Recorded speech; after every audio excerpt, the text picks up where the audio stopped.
All right, so thank you again. I did mention today we have a very well sought after person in the name of Joyce Sika Twum, but I know she prefers to be called Sika Twum. So Sister Joyce is a HOPSA, 1980. I am projecting her bio on the screen so that you could read along with me. But three words or three things that describe her are passionate, people-oriented, positive, and poised.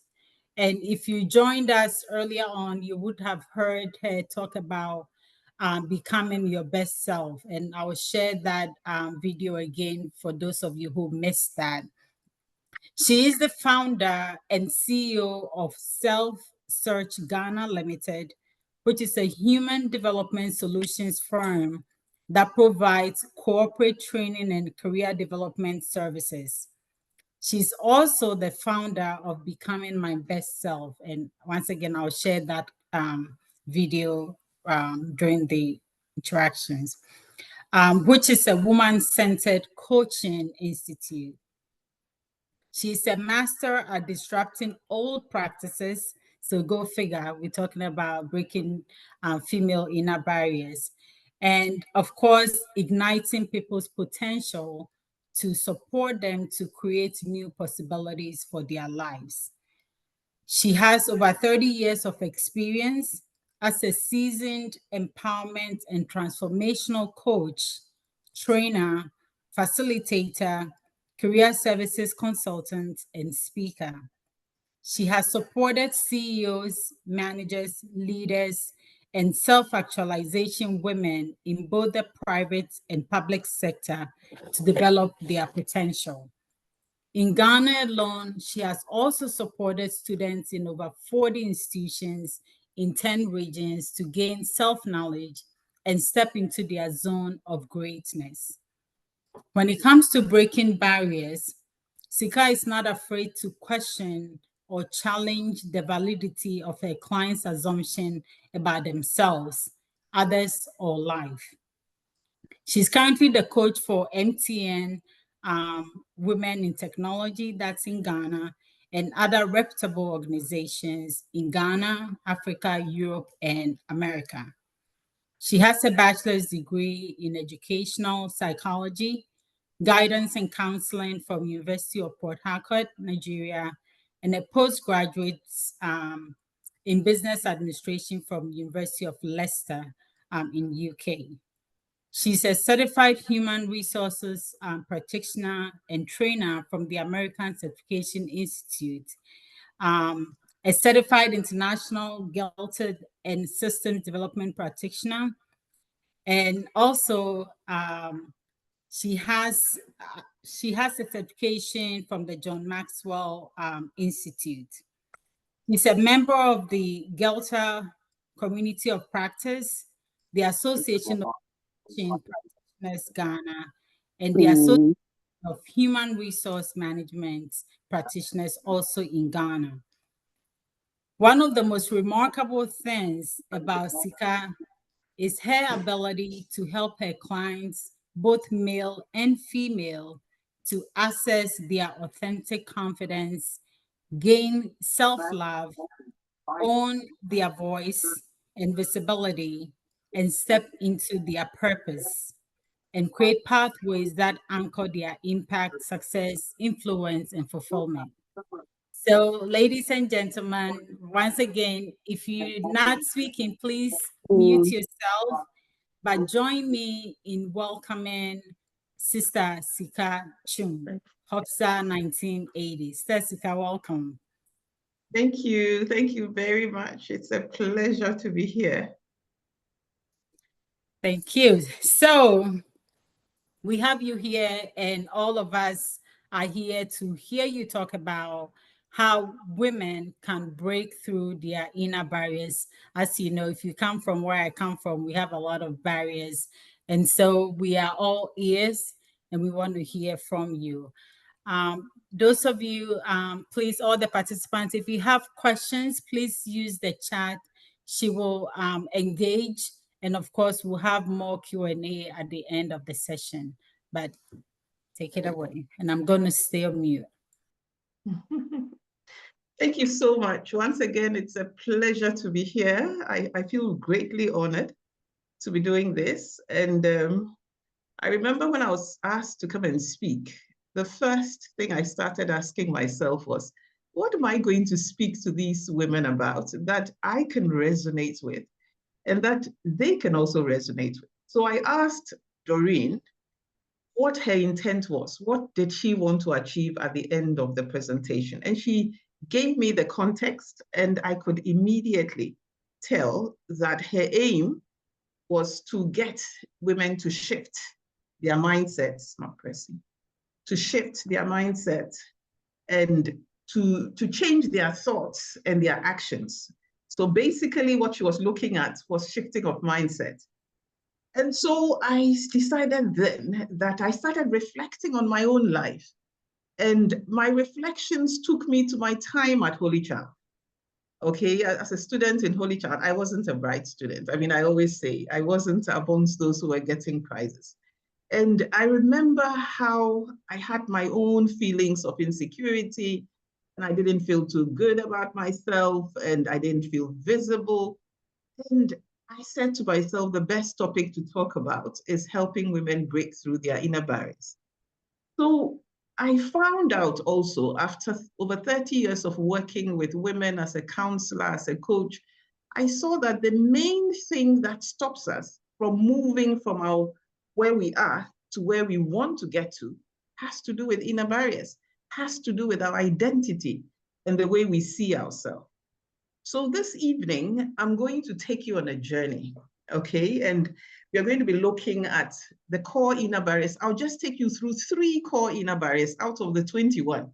I'll just take you through 3 core inner barriers. Then we would look at how it shows up in a person's life. How do I know that you have this barrier? And how do you know? Then we would look at the impact it has on others. Okay, which means when you have a particular inner barrier or a block that stops you from moving, I always say moving into your next level of greatness, how you would know, and how you validate it subconsciously without even realizing that you are. And then we would look at how to shift, how to create that shift. Okay, so if you're ready, I am ready. So I'm inviting you to look at this statement. It says, what you focus on, you attract, and what you resist, persist. Just think about it for a moment. What you focus on, you attract, and what you resist, persist. Okay, which means what I focus on, what I put my energy and my attention on consistently, I attract it. Whether it's positive or negative, I attract it. And what I resist, persist. Because when I resist it, it doesn't mean I have come up with structures to create a change. I just resist it. I refuse to accept it. And my mind goes to, when we are praying, we say, I refuse this in Jesus' name. I refuse this in Jesus. You can refuse it. You can resist it. But it doesn't necessarily mean that you have taken steps to change. Okay? So what this statement is saying, we are going to build on it. What you focus on, you attract, and what you resist, persist. Okay, so let's look at some cultural cycle. I call it a cultural cycle of focus.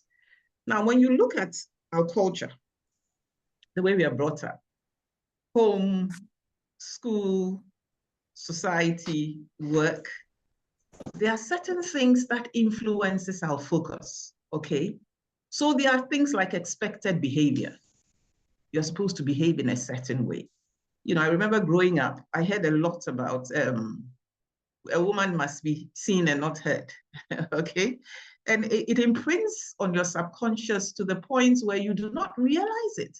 And so certain times in your life when you have to do something, when you have to speak, when you have to, own your voice, then you realize that no, the thought of a woman should be seen and not heard has been a focus on your subconscious without you realizing it. Then there are certain thoughts, I was talking about when I was in Holy Child. I thought, oh, I'm not good enough, I'm not getting the prizes. And little did I realize that that thought impacted on my actions, impacted on my behavior, impacted on the way I saw myself, the decisions and the choices I made. So what you see around this has to do with some of the things we focus on. There are things like roles, the role you play as a mother, as a daughter to your parents, the role you play as a wife. And sometimes we play those roles, we focus on those roles so much that we don't even see us, okay? We don't see ourselves. So what you focus on, you attract. Then there are issues on relationships. When you look at what is here, I'm not going to talk on each of them, but you see communication, how you are supposed to speak, courtesies. We have relationships, our faith. We have certain practices that sometimes subconsciously you have followed those practices and applied them without even realizing that it's impacting on every other aspect of your life. Okay, so this is just to show you a little bit about the focus, what we focus on, what we are subconsciously made to focus on. So you build your life on the things you focus on, and it becomes the mirror through which you see yourself. Okay, and then, so I'm going to go through some subconscious wiring. I call this subconscious wiring, which means we are not even aware. Sometimes we are not even aware. Now, research has shown that the following occurs with females, with women. And again, it's because of our cultural wiring. Okay, so we tend to make shame-based fixed meaning about our experience 80% more than men. So I'll give you an example. You're working in a corporate environment and your boss calls you and complains about your work or something about what you do. Now, a man would usually look at the issue and go back and say that, okay, he said, I am not, doing too well with my teams. A woman will look at it from the angle of perhaps he thinks because I'm a woman, that is why he can talk to me like that, or because I am not this. So immediately we shift it into identity, okay, which creates a shame-based meaning to the thing. And so we see us and not the issue. So that's the shame-based part. Then there's the socialized mind, where we habitually seek external validation and feel threatened by disapproval of others. So we want to be seen. We would rather have you say, oh, you're like this about you, or you're looking good. We want the external validation. We are wired to receive that subconsciously. And we get threatened by disapproval. And so when you disapprove what I do, I feel like that you don't like me, or there's something about me. Perhaps it's the way I look. Perhaps, we start looking at it from that angle. Then there's the confidence gap. Okay, women need to be 85% sure of something before they are able to speak out. So you find situations where women are in places of power, some, not in all cases, and before they open their mouths to contribute, they have to feel that they are 85% correct for what they are going to talk about before they do. A man would be 55%, and he will just put in and say it. I mean, if it's wrong, he gives himself permission to be vulnerable. It's not a big thing. But for a woman, she feels that she has to be correct, okay, before she opens her mouth to say something. Then there's what we call the power personality, where when women express urgency and they have wealth or they tend to be judged harshly. So situations where you find a woman who is aspiring to go higher, sometimes fellow women will tell her, why you bother yourself? I mean, why are you trying to achieve? You're just a woman. You'll be taken care of by a man. Okay. And sometimes they are not even liked. Okay. So that's where the power personality one shows up. Then there's the expectation gap. Women's expectations are only 50% of those of men, of themselves, who have the same educational economic background and less for women of color. Okay, so you take a woman in the same job with a man. She would say something like, it doesn't matter. Even if you pay me half of it, it's okay. So our expectation of ourselves by virtue of our wiring is lower. Okay, now this is just to bring your mind to something. What you focus on, you attract. What you resist persists. Now, the result of this wiring, the result of where we are to focus our minds, where we focus our minds on ourselves, on our identity, how we see ourselves, how we see others, how we see life. So there are situations where you see yourself as you're not good enough. You see others as you can't trust them. You come from a society or a culture, a home where there's been experiences in that home. And so you've been told, you can't trust people. Okay. And it's in your subconscious. And so you relate with people not wanting, always suspicious. And what you focus on, you attract. And so you find yourself in instances where the people who come to you are never trustworthy. And so it validates what you've already said. Okay. So the result of all of this is you find that we have a lot of fears. Okay. So the fear that people will say this, I want to take this decision, but I'm afraid that if I do it, extended family members will say this, or my staff will feel this. So there's a fear. What it does to us is that it puts in us fear-related issues. Then there's the issue of self-love. We don't, we give to everybody but ourselves. Okay, so there's that issue of self-love. Then there are issues of, authentic confidence, not feeling confident enough. There are issues of not being able to own your voice and be visible. You find, if a person is having issues in their relationship, and they can't speak, they're afraid to speak. All of that comes out of how we've been wired. Okay, and what we focus on, we attract. Now, I'm going to go through what I call a mirror identity activity, and I'd like you to just look at yourself as I go through them. Just look at yourself and ask yourself, does this apply to me? And as I said, there were times in my life that it applied to me until I broke free. Okay, so it's give yourself permission to be vulnerable today and also to be brilliant. It's beautiful. It's all beautiful.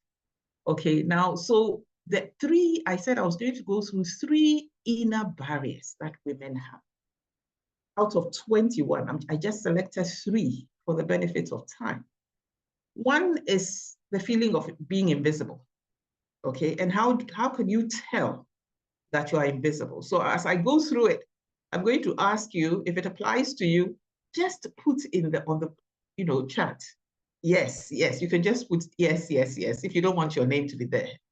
Okay, if you don't mind and you are willing to be vulnerable and also to be brilliant, you can put your name and yes, that it applies to me. Okay, so how do I know? How can you tell that you are invisible? One is when you are disconnected from your own feelings, needs, and desires. So you don't see your needs. You know it's there, but you don't see it because your focus is on everybody else. It's on the children, it's on your spouse, it's on everybody else. Okay, so you are disconnected from your own feelings, needs, and desires. Another sign of being invisible is that you do not assert your feelings, your needs, and desires, even when you know them. So you find yourself in a situation where I like to use issues of relationship. Okay, so you are in a relationship where you are not happy, and you get to the point where you're afraid to talk about your feelings, your needs, and what you also desire. It could be in issues of career or your purpose. You feel that you are in a profession that you don't particularly like. You are wrestling with it, but you are disconnected from how it's making you feel. Okay, you don't assert your feelings, your needs, or your desires, even when you know that you've gotten to the point where you are tired, that you want a change, yet you just don't assert your feelings. Another sign is that you find yourself doing chronic selfless service. Okay, so you are in the church a quo. Okay, you are in that one. You are in another association. You are in this one. And sometimes it's an escape from your own issues. You know, people do that to escape. So by the time they get home, they are tired, they sleep. Okay, so you find yourself doing chronic. It's okay to do some selfless services, but when it becomes a chronic thing, then it shows it's a sign of being invisible, feeling invisible. Then you rarely create structures for the fulfillment of your needs.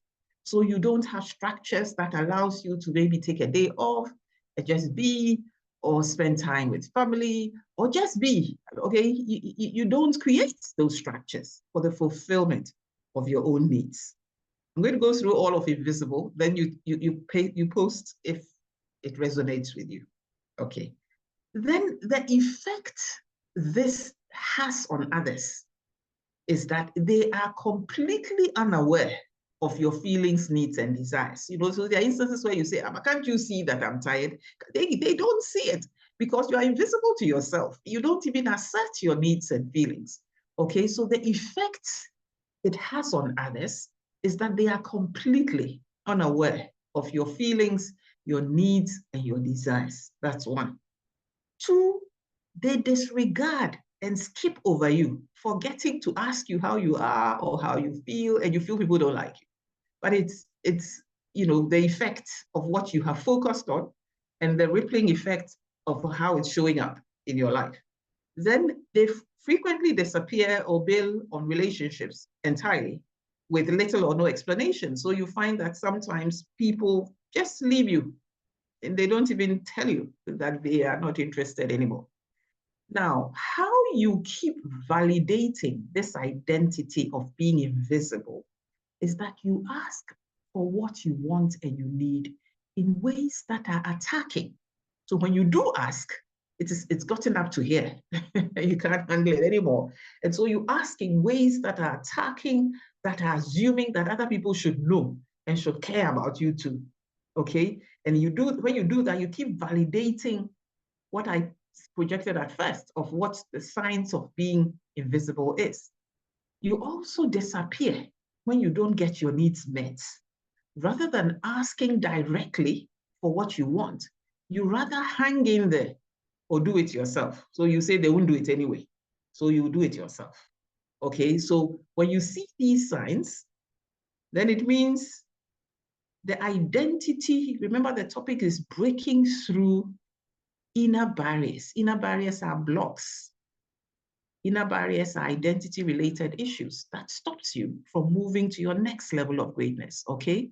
And I said, if yours is I'm invisible, these are the signs that show this is how others treat you by virtue of how they see you. And this is how you validate it without even realizing that you're validating. So I'm holding on here and I'm inviting those of you who fall under invisible to just put something down and let Doreen tell me which people are. Just put in there. If you feel the signs, you can resonate with this. Just put in, you can put in yes, you can put in your name. However, but again, I'm giving you permission to be vulnerable, okay, and also to be brilliant. So just, I'm waiting. I'm not going on until I see some names. Yeah. Well, I see Evelyn. Evelyn did say yes to a bunch, so I'm not sure which ones, but she did put yes. Okay, it can't be only Evelyn. So I'm waiting. Okay, I'm waiting. Joanna did, yeah. Joanna says yes. Mm-hmm. So Okay. these are the signs. Just look at them again. Allow yourself to look within yourself. Disconnect self from your own feelings, needs, and desires. You do not assert your feelings, needs, and desires. Even when you know them, you find yourself doing chronic selfless service. You rarely create structures for the fulfillment of your needs. And this is how the effect it has on other people who relate to you. They are completely unaware of your feelings. And so they don't even, ask you how you're feeling. Is it okay? Can you handle this? Or is it too much? Okay, they disregard and skip over you, forgetting to ask you how you feel. This is how you validate it. So I suppose we have just two people who fall in this category, right? Yes, for now. Yeah. For now. Okay. So I'm moving to I am not enough. I told you when I was in, at the time I felt I wasn't enough. I felt I wasn't, good enough because you're not getting prizes, because, all of that. So how does this show up? How do you know that your inner barrier is in the area of I'm not enough? One, you are other directed and chronically self-sacrificing. Okay, so other you are other directed. You like to receive direction from other people. So you hear things like, oh, they said I should do this. They said I should. They said it's always the other. Okay, and you are chronically self-sacrificing. You rarely satisfied because you are focused on other people's needs. It's okay to be focused on other people's needs. But when it gets to the extent where the focus shifts completely from yourself and it's constantly other people, then it's becoming a problem. You take responsibility for other people's happiness, their satisfaction, and fulfillment. You feel you have to do more than everyone else to get the same amount of success and recognition. And I hear often women saying things like, I have to really, really put in a lot before I can be recognized. And it comes from a place of not feeling enough. Okay. And if you trace back, it comes from an inner barrier of you go to culture, you go to home, certain things that happened in the home that was impressed upon you that you have to. If you don't do that, people will respect you. And so you have focused on that. And the result is that you do not feel enough. And this is how it shows up. Okay, you feel you have to do more than everyone else to get the same amount of success and recognition. The effect that has on others is that others feel that no matter what they do to show their love and support, it is never enough for you.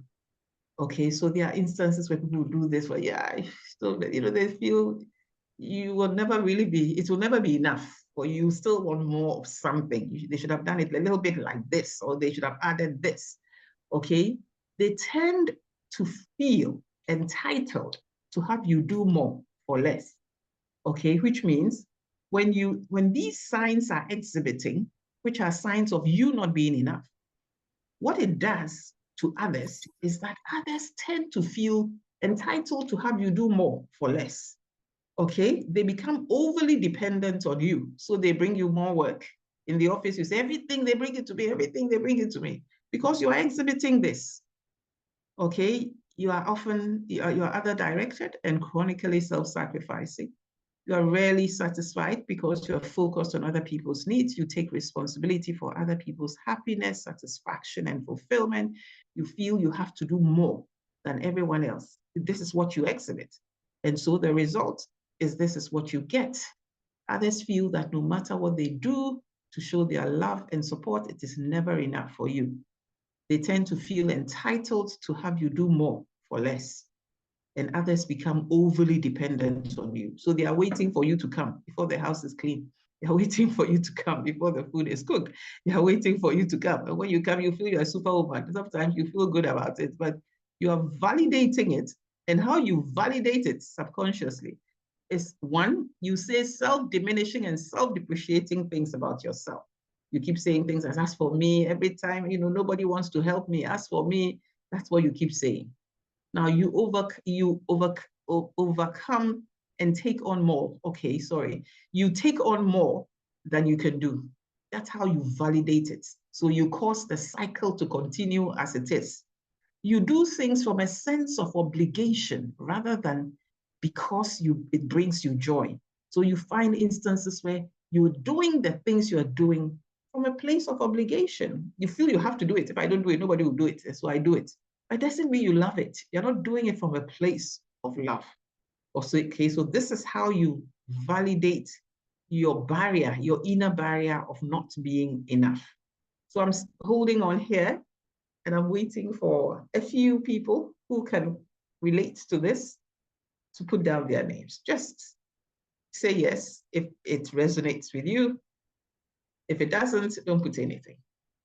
So, Doreen, we are waiting. Yes. Barbara, is that you? I think Barbara did, but I can't tell. And Nicole had mentioned yes. She's the one who disappeared. So that's also another thing. I'm gonna put a yes here. So let's see. We have Sandra. She says part of it resonates. So you have three people. Okay. Okay. Thank you for giving yourself permission to be vulnerable. Thank you. So I'm going to the next inner barrier, which is I'm alone. Okay. And this often stems from, again, culture, how you're brought up to see others and to live virtually. And how it shows up in your life is you rarely ask for support, or you ask in ways that alienate others. You rarely ask for support. You are chronically under supported. Okay, you feel unable to actualize the fullness of your gifts and your genuineness into the world. You feel you are alone. You feel I must do it alone. In fact, sometimes you are, doing your own self-help books, reading your own self-help books, not seeking support from anybody. I am alone. I like to be on my own. That's when I don't trust people. People cannot be, all of that is that inner barrier of I am alone. And the effect it has on others is that they find you unapproachable. They have a difficult time finding ways to support you. They assume you do not need anything from them because it looks like you have it all together. I'll take that again. Now, the I am alone comes from a place of feeling you cannot trust people. Okay, it comes from a place of wanting to do things alone. Okay, feeling that you are sufficient. You can do it all alone. I don't need people to help me. Now, what it does, how it shows up in your life is that you rarely ask for support, or you ask in ways that alienate others. So the way you ask doesn't even make the person who wants to support you, but it's coming from a place of your own sadness, if you like, okay? And so the way you ask doesn't even allow the person to want to help. Now you are chronically under-supported. You feel unable to actualize the fullness of your gifts and your genuineness into the world. Now, the effect this has on others is that they find you unapproachable. They have a difficult time finding ways to support you. They assume you do not need anything from them because it looks like you have it all together. Okay? Now, the way you validate this, you keep this cycle going on and on the same way, is that you isolate yourself and you isolate and separate yourself. Even when you are physically with others, you will stay disengaged and off by yourself. That's one.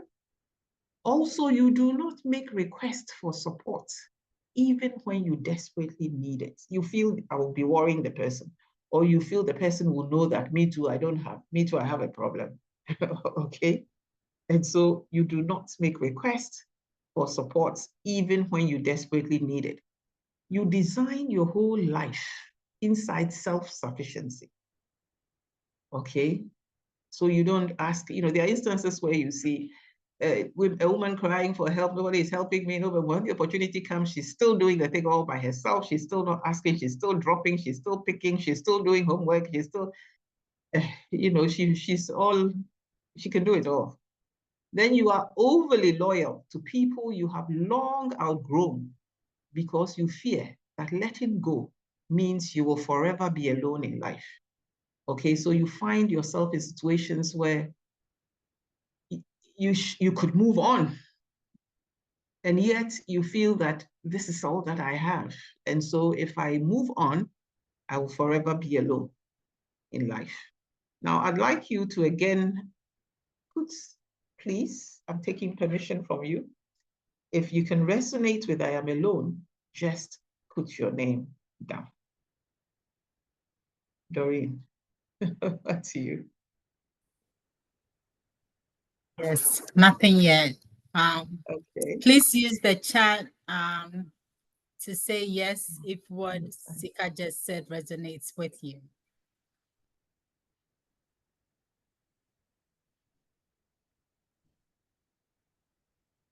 Nothing yet.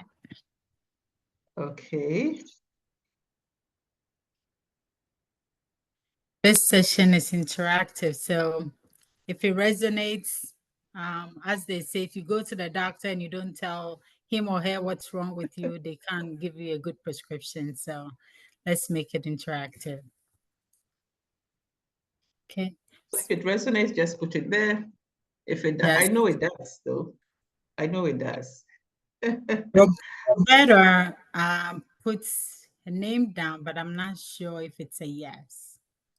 Okay. So let's assume that no one is Joanne alone. says yes. Sorry, Okay. Joanne says yes. Yeah. Okay.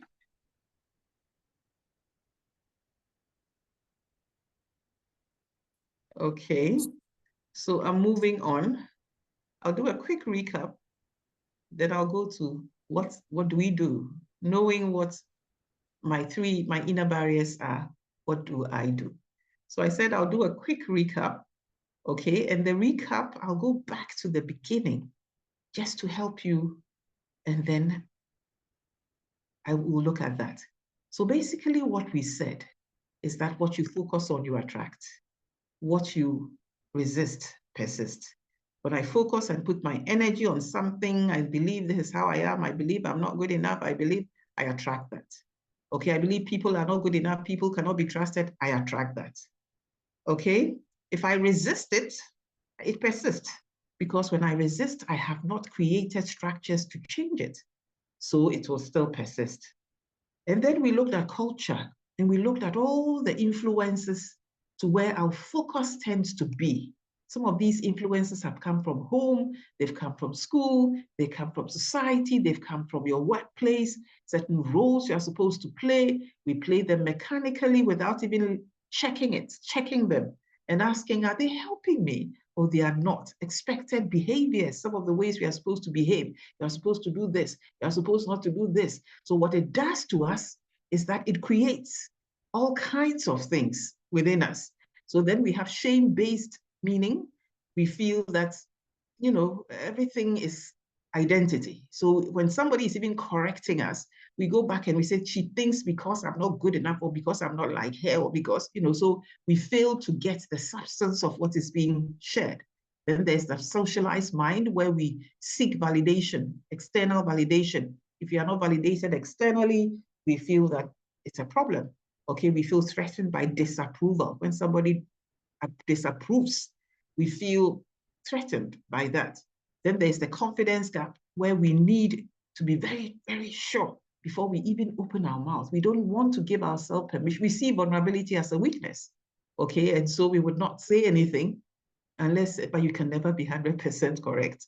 So women, that's at the confidence gap. Then we looked at the power personality, where women express, who express urgency, women who want to excel, who want to get far. Sometimes, in many cases, they are either seen as selfish, too known. Why do you want to go that far? What is it? What do you want? You are just a woman. You'll be taken care of by a man. So there's that power penalty. And then there is the expectation gap, where women's expectation are only 50% of those of men who have the same educational and economic background or less, and less for women of color. Then we said the result, what all of this does to us is that we have fears. The fear of what people will say, the fear of how it would seem, the fear that if I do this, then I'll be alone. Then there are issues of self-love. We don't see us. Okay, we see everybody else but us. Then there's the issues of authentic confidence, the issues of how to own my voice. Okay, I know that this is something I'd like to talk about, but I'm afraid that if I say it, maybe I won't say it well, and I don't want to be seen, and let me be in the background, and all of that becomes issues we juggle with. And we said that the inner barriers are the blocks, internal blocks, and usually they are unconscious to you. Okay, you are not even aware. And there are about 21 of them. I took 3 to share with you. And one is I am invisible. Okay, you are invisible, which means you are disconnected to your own feelings, needs, and desires. It means you do not assert your feelings. You don't like something, you are hurting, you are disappointed, but you're not able to say it. And it goes back to where your focus has been over the years, how your mind has been imprinted. Okay, you find yourself doing chronic selfless services. You rarely create structures for the fulfillment of your own needs. Then we looked at how it impacts on others. When you are invisible to yourself, how does it impact on others? And we said they are completely unaware of your feelings, needs, and desires. They disregard and skip over you, forgetting to ask how you even feel, or whether you are tired, or whether you can do this work, or whether it's too much for you. They frequent the relationship. Sometimes people frequently leave you without even explaining why they decided to leave. Now, how you validate this identity, how you keep it going over and over and happening the same way, and you keep saying, "I told you so. I told you that as for me." People, you are validating it. Okay, you do it by asking for what you want and you need in ways that are attacking, assuming that other people do not care about you. You disappear when you don't get your needs met. Rather than asking directly for what you want, you rather hang in there or do it yourself. You said they won't do it anyway, so I'll do it. So you keep doing it and they keep depending on you. Okay. Then there's that category, the inner barrier of I'm not enough. And here, how it shows up is that you are other directed. You always want to seek, what does this person think? Should I do it or not? Okay. And chronically self-sacrificing. You are rarely satisfied because you focused on other people needs. You take responsibility for other people's happiness. So you find situations where you are making sure this person is this person is satisfied, this person has, and it becomes tiring for you, just that because you are not focused on yourself, you feel this is the right thing to do. So you are responsible for other people's happiness, satisfaction, and fulfillment, and you feel you have to do more than everyone else to get the same amount of success and recognition. That's how you show up. The effect it has on others is that they feel that no matter how they do what they do to show love, you never feel it enough. Okay, they tend to feel entitled to have you to do more for less, and others become overly dependent on you. So they keep bringing you the work, they keep leaving the place messy, and you keep cleaning it all anyway. Okay, how you validate it is you say self-diminishing and self-depreciating things about yourself constantly. But constantly saying, as for me, I don't have help. As for me, nobody likes me. As for me, it's constant. What you focus on, you attract. You overcome and you take on more than you can do. You constantly keep taking on more than you can do. And you are validating your feeling of not being enough. You do things from a sense of obligation rather than because they bring you joy. You do it because I have to. So when people ask you, I have to do it. If I don't do it, who will do it? Okay. Then there's the inner barrier of I'm alone. How it shows up, you rarely ask for support. Or when you do, you ask in ways that alienate others. They don't feel like helping you. You are chronically under-supported. You feel unable to actualize the fullness of your gifts and your genuineness into the world. The effect this has on others is that they find you unapproachable. They have a difficult time finding ways to support you. They assume you do not need anything from them because it looks like you have it all together. How do you keep validating it? How do you keep making it continue the same way? You isolate and separate yourself. You will stay disengaged and off by yourself. You do not make requests for support, even when you desperately need it. You design your life inside self-sufficiency. You are overly loyal to people you have long outgrown because you fear that letting go means you will forever be alone. So this is the inner barrier. This is how it shows up. So the question then is, what is the way forward? If I have the barrier of not being enough or being invisible or being alone, what do I do? Now I'm putting this out there for you to just think about it for just a minute, if you like. It says, it's by Albert Einstein. And he says, you cannot solve your problems by using the same level of thinking you had when you created it. Which means you can't move out of being invisible or not being enough or feeling alone by using the same level of thinking that you had when you created it, which means there has to be a shift, which means there has to be a shift in your thinking, which will inform a shift, which will bring about a shift in your actions, a shift in your behavior, a shift in the way of being. Okay?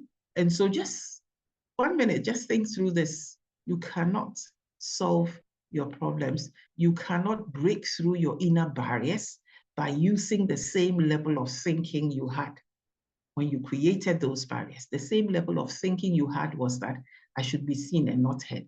The same level of thinking you had was that, as for me, this is my fate. Okay, I will never be in a good relationship. That was a level of thinking you had, because I've had instances and instances of, and so that is the level of thinking. So what it's basically saying is, unless there is a shift in the way you are thinking, you will still get the same results. You cannot solve your problems by using the same level of thinking you had when you created it. So let's look at the way forward. Okay, so what should you do? What should you do differently? One, okay, so what I've listed here is shifting from a fixed mindset to a growth mindset. Now, a shift mindset is comes from places, people, let me see, who feel that there's no possibility for change or growth. Okay, so they feel that this has been how I have lived my life. This is how I have always had relationships that have ended like this. And so they don't believe that there can be a change. So your mindset is fixed. Okay, they say things like life does not support me. So that is how they see it, that is how it's been, and that's how it's going to be. So there has to be a shift from having a fixed mindset that there's no possibility for change, there's no possibility for growth. If that is how you choose to think, then it would repeat itself over, and the barrier remains there. The inner barrier, the block, remains there. You are unable to move to your next level of greatness. Okay, so there has to be a shift from a fixed mindset to a growth mindset. And a growth mindset is a mindset that assumes that there is possibility for growth. Okay, I often use this example of compost and fertilizer when I'm coaching, when I'm doing some group coaching sessions. When you take compost smells.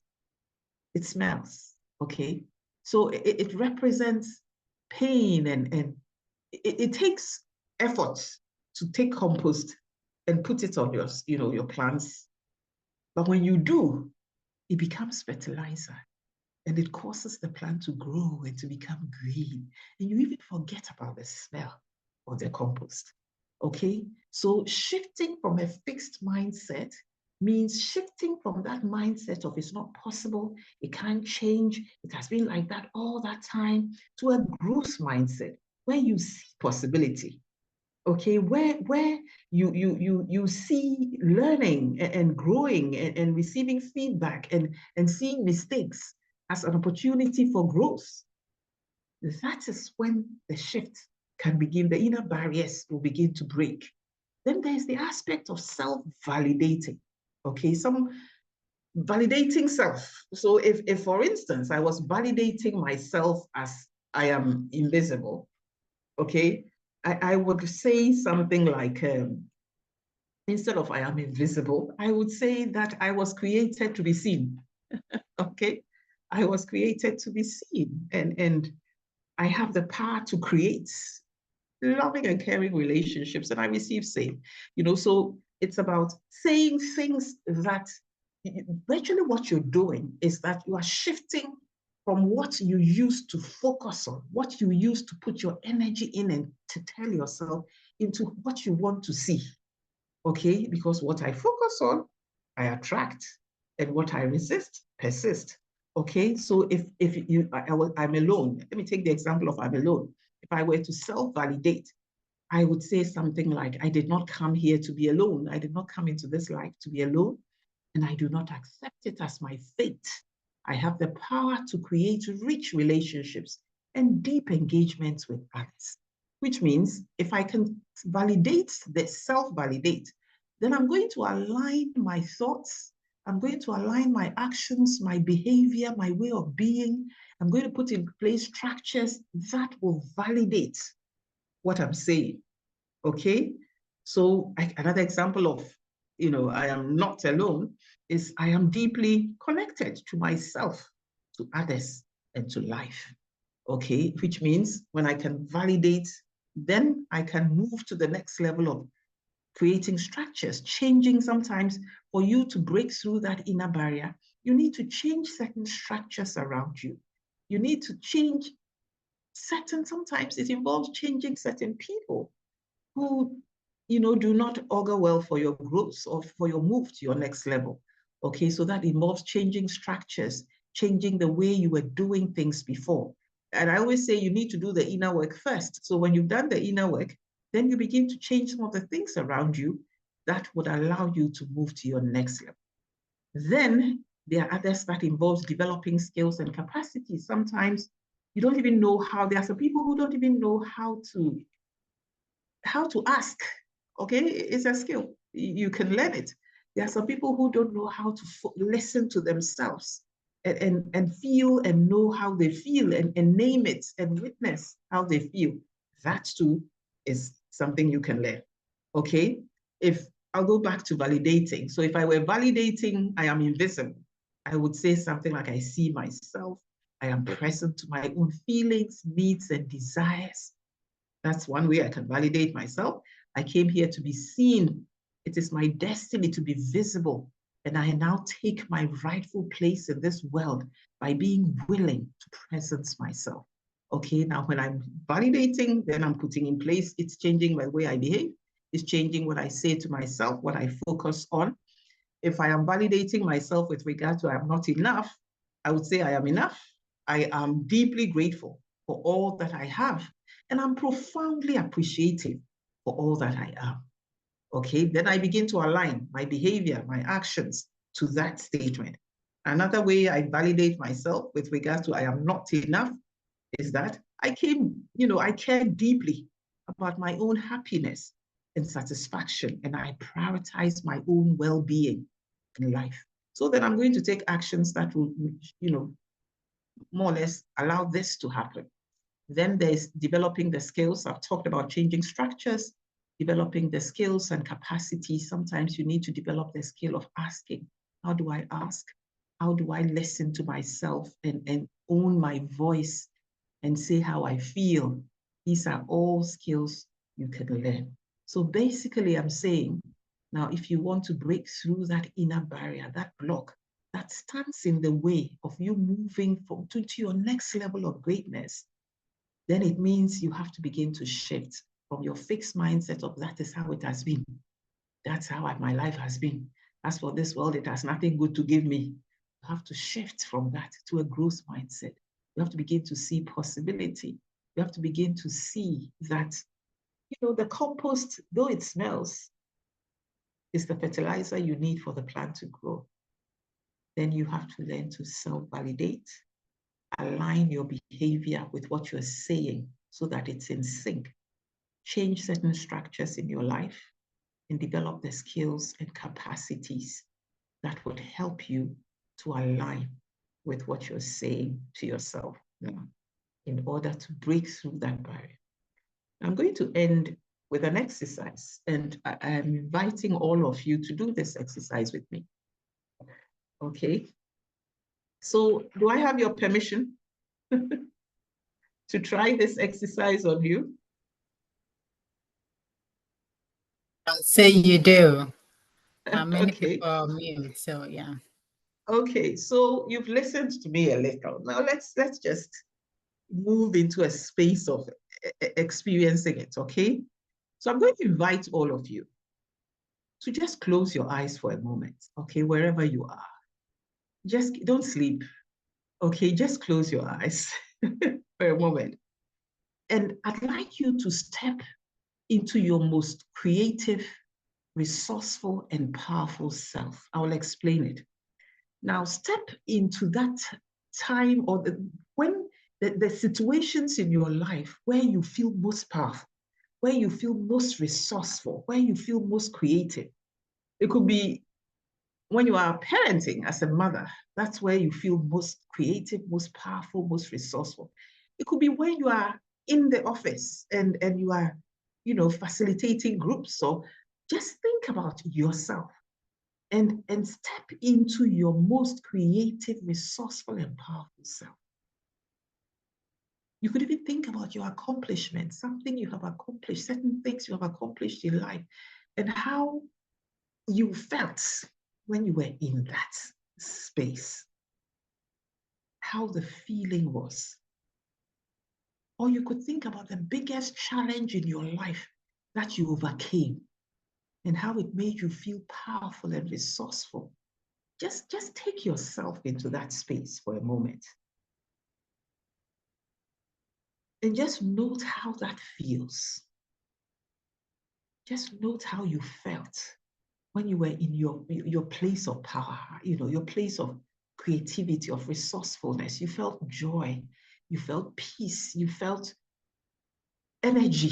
I mean, you just felt good. Now, I'd like you to contrast that with where you are in your life now, where you feel stuck. It could be in a relationship. It could be with regards to your health. It could be with regards to your career. It could be with regards to your spirituality or finding time to just be creative. So take yourself out of that place of power and resourcefulness and creativity and shift into the place of stuckness where you feel stuck. And feel how that feels.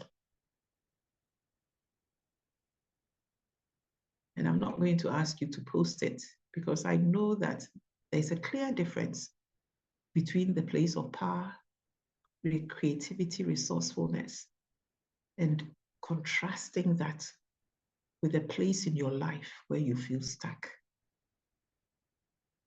And I'd like you to just bring that resourcefulness and creativity. Think about what would happen if you brought that into the area of your life where you feel stuck. If you brought your creativity, your resourcefulness, your power to support yourself in that space, clearly there will be a shift. Clearly there will be answers to the place where you feel stuck. Just take a deep breath, breathe in and breathe out. And just ask yourself, which place would I prefer to be? The place of power, of creativity, of resourcefulness, of peace, or the place where I feel stuck?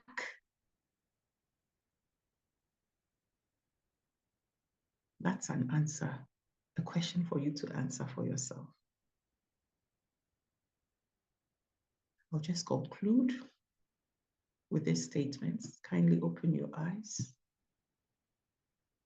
I'm concluding with this statement that to be able to become your best self and live your best life, you and I need to expand and take on the belief system and structures that empowers us, empowers our ability to grow, to develop, and to expand. And I know that you are more than able to give yourself permission to go into that space. And so it is, and so it will be. Thank you very much. Thank you. Thank you, Sika. Wow. I don't even know where to start. First, I want to say thank you. This has been an eye opener for me, and I hope it's been an eye opener for many people. But there's going to be Q&A, but before the Q&A, I just want to briefly show you what we have coming up next week, and then we'll open it up. So if you want to speak, you can come off mute to speak. If you want to put your questions in chat, you could do those as well. So very quickly, I do want to share what we have coming up next week. And we are going to have a moderator from the UK will moderate the session with the UK immigration attorney. And then we'll have Sue Brother to also moderate the session on the US immigration. So hopefully all of you will join us next week to get to know more about how you can navigate the UK and US immigration system. Okay. Sika, I know one of the discussions we had was about that video you did, because you ended with becoming your best self. And so I know many people miss that short clip. So before we ask questions, I want to play that for those who missed it, because it's so powerful how you are able to use the different colors of the rainbow to explain how people can really use that to develop themselves. So please bear with me while I turn this on. It's a very short clip. So let me find everyone. Now share my screen in a bit. It's about 3 minutes. So as you watch this clip, please just think about the questions you have, because it really helps you to hone in on how you can become your best self. One moment.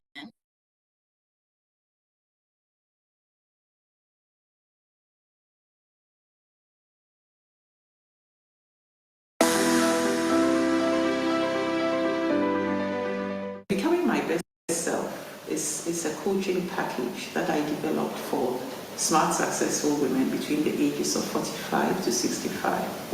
And I would say that after 30 years of counseling and coaching, I noticed a pattern with women in that age bracket. It was a period of transition. You transition either in career, transition, relationships, self, issues of self, what is possible or not possible for them. And I saw that usually they get stuck and they don't know who to turn to or who to speak to. And also because of the conservative society we have, people feel that if you're smart and successful, then you should know it all. You should have the solutions. You shouldn't be vulnerable. And so this kept them in a place of stuckness. And I think my own experience at the age of 50, when I was going through my own life disruptions, I saw that I could even understand what that age bracket and the issues that came with that age bracket.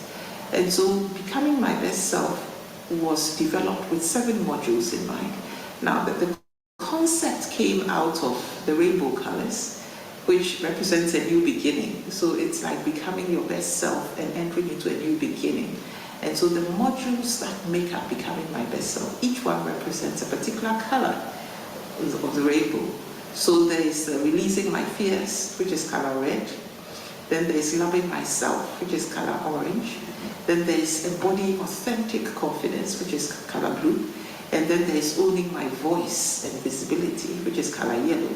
Then there is connecting to co-create, which is color purple. Then there is stepping into my purpose contribution, which is color green. And the last one, flying at max 5, which is in. So the whole idea is that you step into newness when you are able to go through the process of releasing your fears, of loving yourself, of embodying authentic confidence, of owning your voice and visibility, of finding your purpose and pursuing that which aligns with who you really are. And then you begin to fly at Mach 5. So the whole idea is for women to go through this, any of the modules. We've developed it such that you can do one-on-one, you can join group coaching session, have a master class, or be part, or do a VIP intensive, which is for people who are very busy and they just want only themselves to have a whole day of going through their process.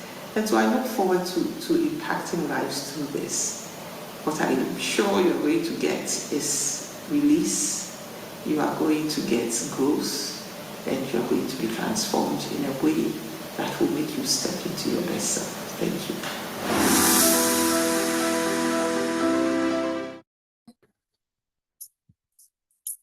Thank you once again. All right. So let me see if there are any questions in there. But before that, hold on.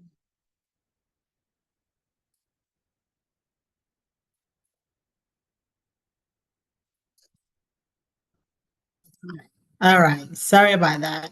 Okay.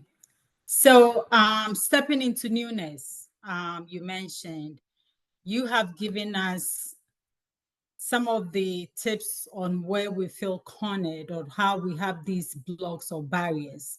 And you've also given us a number of tips on how we can step out of these barriers or break those barriers.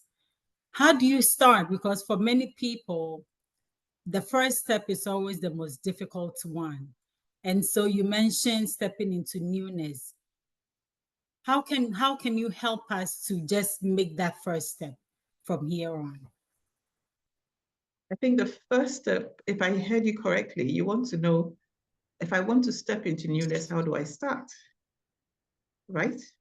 Yes. Yes. Okay. So the first is to begin to ask yourself the exercise I made you do just before I went through the conclusion was intentional for you to begin to ask yourself, what feeling feels right for me?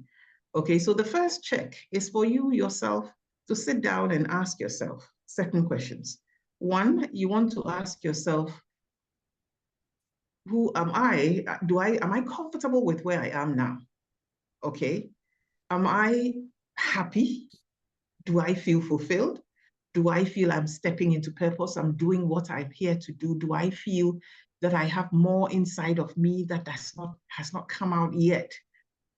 Is there more impact, people that I want to impact? So it's about you just listening to yourself and asking yourself honest questions about where you want to be as compared to where you are now.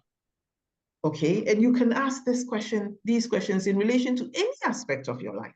If it has to do with love and relationship, you can ask the question, how do I want this to be compared to how it is now? What is wrong with it now? Or am I okay with the way it is now? How would I want to see it differently? You can ask the same question with regards to your health and the way you look. Am I okay the way I see myself? Is there something I could do differently? So it starts with beginning to ask yourself honest questions about how you see yourself as against where you want to see yourself. I mean, how you are now as against where you want to be. So it starts with the basic, powerful questions you should ask yourself. I love it. I love it. So begin by how you see yourself and where you definitely want to be. I think that's so powerful. Thank you. A couple of questions came through to us through WhatsApp. So I'm going to read one of them while we wait for the participant to ask questions.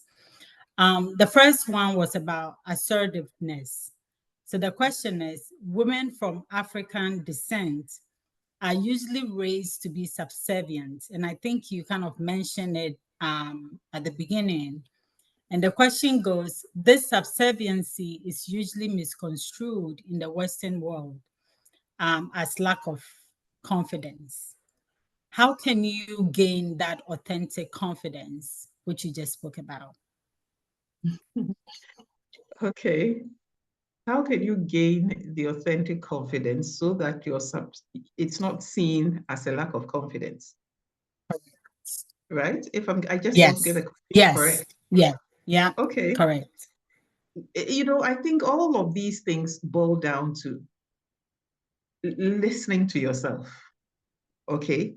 If the way you are does not make you timid and afraid to speak, then it means, though it may seem subservient to another, it is not what it is. You get me? So it starts with you listening to yourself and asking yourself, let me give you a typical example. Sometimes people who move, say they have become assertive, okay, end up showcasing signs of aggressiveness in the bid to become assertive. Okay, and you know that it's not coming from a place of, it's coming from a place of aggression, which means there is internal work that has not been done. Okay, so basically, I think it's about listening to yourself and asking yourself, does this, the way I'm showcasing myself, is it a sign of assertiveness or aggressiveness? Am I comfortable with the way I'm projecting or I'm not? And the answer you'll get will help you to know whether what it is. Let me just put it that way. That's how I see it. I don't know whether I'm answering it well. I think you have the person who asked the question. I see the person on, so hopefully it answers your question. If it doesn't, please let me know. Once again, please use the chat or raise your hand if you have a question. I will go on to the second question that came through, and I think you mentioned this about gender expectations, where if you come from Ghana, they tell you a woman should be, or a lady should be seen and not heard. So the question is, women are usually expected to behave in a certain way or pursue a certain career or goal. Do you think this way of thinking hinders our progress and breaking barriers as a woman? I wouldn't give a generic response. I would say it depends on the individual. I think where we flaw a little is our failure to ask ourselves whether this works for me or it doesn't. The power of questioning is not we are not brought up to ask questions. Okay, so this is how we've been taught. This is what society has told us. Who creates the norms? Yeah, people, right? And the norms and the ways of behavior were all created at particular times for particular purposes to suit particular situations. So because we don't have the culture of questioning, even when a situation or the way you've been asked to behave does not work well, and it's not aligning, and it's not helping you to move to your next level, there's a fear to look at it, and to even create a shift. Okay, so the answer to that is look at yourself, okay, and ask yourself, if a woman is to be seen and not heard, and I mean, I've chosen to work in a space or an institution or in a setup that requires that I speak, should I equip myself and begin to acquire the skills of speaking and speaking well, or I should remain in that box of a woman should be seen and not heard? Okay, so I think it's an individual check of whether societal norms, some of societal norms, align with the direction that you're choosing to go or does not. If it doesn't, what could you do differently? That's my answer to that question. Thank you. A question came through from Rights, and it says, how do we handle issues beyond our control? How How do you do we handle? handle issues beyond our control? It depends on what the issue is, but I would say that is why they are professionals. There are some issues that you cannot handle yourself. There's this saying that you cannot be yourself by yourself. Okay, so there are issues that you cannot handle yourself. And it's okay to see a professional who can support you, who can ask you the powerful questions, who can help you navigate the process and find solutions to them. So that's my answer to that question. Okay. So I have last question that came in through WhatsApp, and I will read. It says, in most countries, especially in Africa, men or those in power may demand sex before giving a woman a seat at the table or awarding them a contract they need to break barriers. How can females stand their ground and break their inner barriers on their own merits? And I know it's a handful, so. It is. So let me put it here. To simplify it for me to understand it better, I'm supposing that what the person is asking is that for you to get to a certain height in a male-dominated environment, you need to give yourself to a man. And how can Yes. you, right? Yeah, You so know, she's basically she's saying that in some situations the people in power may want to sleep with you before they give you a seat at the table. How can you, if you want to break barriers or be somebody, right, your best self, how can you stand your ground and say, no, I want to earn this on my own merit? it's a process. If you have done your inner work, then that becomes easy. But if you have not, and there are still feelings of insecurity within you, you feel you are not enough, you feel, if all that baggage is in you, then it becomes difficult. Because if you remember, when I went through it, I also talked about how you validate what the signs, how you keep it happening. Okay, so I'll give you an example.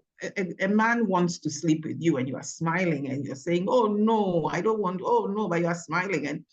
And you are validating the fact that you seem to want this, but then you are giving the impression that you don't want it. Okay, so basically what I'm saying is you have to ask yourself, you have to bring yourself to the point where you've done your inner work. And when I say inner work, you've looked at your own barriers. You've looked at your own fears, your own feeling of insecurity. You've worked on those things. And so when you are confronted with situations like that, you know your worth. Many times it's also how we project our worth. Okay, you know your worth. And you are able to say, no, I will not do this. I would get what I want, but I'm not good. There are women who have gotten into heights and did not sleep with any man. And yet they are in positions of power. Okay, so it boils down to doing your own inner work, identifying your own inner barriers, seeking help if need be to break through those barriers, and owning yourself and respecting who you are. That's the bottom line. I like it. And that's a great way to end it.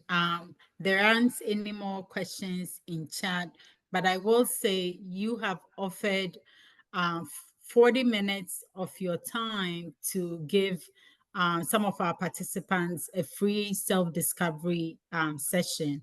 So in the chat, we posted a Google Docs. Please complete this. It takes like a minute or less, just with your name, your telephone number, and email. And 4 people from today's session will be picked to have a one-on-one self-discovery session with Sika. So it's in chat. Please take advantage of it.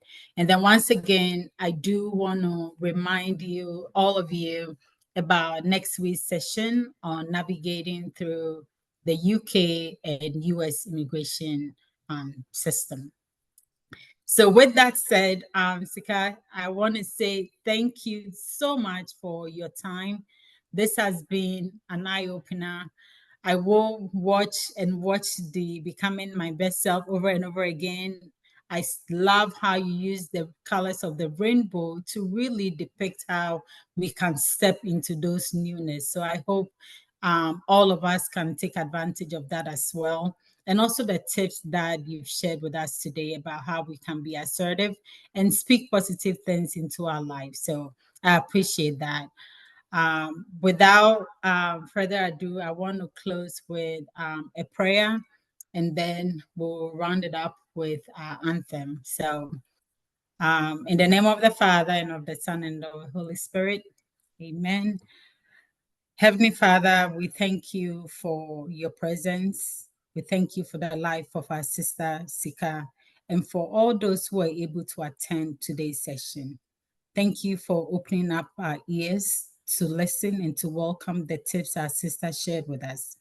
Please help us to take that first bold step into our newness and to becoming our very best self. We thank you. We ask that you continue to be with us today and always. Amen. In the name of the Father, and of the Son, and the Holy Spirit. Amen. And once again, thank you all for your time and for joining today's session. We will regroup again next week. And have a great rest of your weekend. Thank you. Thank you too. Thank you very much. Thank you, Ska. Appreciate it. Thank you. Bye, everyone. Thank you. Thank you. Let's see.